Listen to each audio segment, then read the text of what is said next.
Welcome back to AfricaCom TV, where enterprise digital transformation is being accelerated for the African continent right here at AfricaCom. And joining me now is the CEO of Future Advisory, that's Herman Singh. Herman, lovely to see you again. Welcome back to AfricaCom. Thank you, it's great to be here. A lot of startups are at AfricaCom and Africa Tech obviously this year. They're going to be looking to fostering, nurturing, developing, establishing partnerships. What advice would you give those startups who are looking to find and form partnerships here? So the key problem that startups are solving for is they need to get to a product market fit before they run out of cash. In a very simple formula, I've got to get product and market to meet each other before I run out of cash. So in looking at partnerships, what the startup should be thinking about is, what does the corporate or the partner bring to me? What capabilities do they have? And importantly, what do they need? What they also need to think about is, what do they have and what do they need? And you've got to get that match right, because sometimes the corporate just wants to give them money, and that, I'm not sure that's a great deal for a startup, because you can get that from a bank or an equity player. But if what the corporate gives you is market access, IP or branding, that's fantastic. What you're looking for is distribution. In the same way, the startup needs to look at the corporate and ask, how heavy maintenance is this? Is it going to be easy working with them? You work with a big telco in South Africa or anywhere in the world. It's a one-year project, and many of these small startups could run out of cash while they're trying to actually launch a product.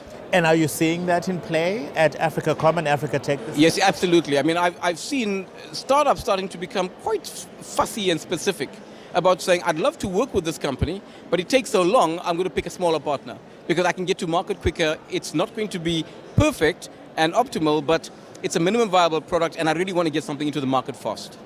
So how is Future Advisory working with these startups to help accelerate their growth? So basically, we get involved after the startup has solved the first three problems, which is proof of concept, proof of product, and proof of market. Yeah. And what that really talks to is this real? Does it solve a real problem? Is it technically feasible? Can it be done? Is it financially viable? Can you make money with it? Once you've done that, proof of concept, proof of product, proof of market, we get involved to demonstrate proof of scale and proof of profit. And so basically we engage with later stage startups who basically have a product, they often have customers, they've already launched it, they're in a revenue generating mode, and what they want to do is scale the business to get to a path to profit. And we basically help them with funding, and we help them with the corporate partnerships. And we guide them through the process of how to engage with corporates, because the problem in a corporate is, you look at a big bank in South Africa, 55,000 employees. Yeah. Where are you going to start, which department, which product? Yeah. Startups by their very nature seek to be disruptive. New technologies also by their very nature seek to be disruptive.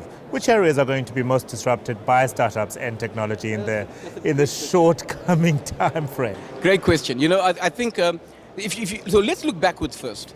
The first industry that was smashed by the digital revolution was media. Kodak went bankrupt, followed by Blockbuster. So it was photographs and it was video. And right after that, Sony Music, Universal Music, all came under huge pressure. And so you saw gaming become digital, so media got smashed first. We're seeing it with newspapers right now, right? Where newspapers the world over are actually under quite a lot of financial Exactly. So media was the first industry that got hammered. The second industry, oddly enough, is telecommunications. This industry, why? Mainly because WhatsApp came along and took away all the text revenue, then they launched WhatsApp Voice, that took away the voice revenue, and so all you're left with is data. Yeah. So the telecom industry had to totally redesign its unit economics. The third industry that got smashed was retail. So if you look at America, they're shutting down 300 malls a year. You saw Sears and Roebuck go bust, you saw Macy's go bust, you know, Best Buy came under pressure. So those were the first three industries, and they were the most vulnerable. The next three industries are going to be financial services is the next industry that's going to really burn, followed by manufacturing and logistics and transport. So I see technology having a huge impact, in particular in banking, insurance, money transfer, savings, lending. You're starting to see it already, and they're getting hit by big tech. If you look at what Amazon has launched, almost everything that Amazon has launched replicates a bank, but Amazon doesn't have a banking license. And if you look at any bank in South Africa, for every product on their website, there's a startup that's launched a product that's equivalent, if not better. So I see banking right now very exposed. Whenever you think of business, you think of somebody seeking to make a profit, often a profit for themselves, for the shareholders and directors of the company, right?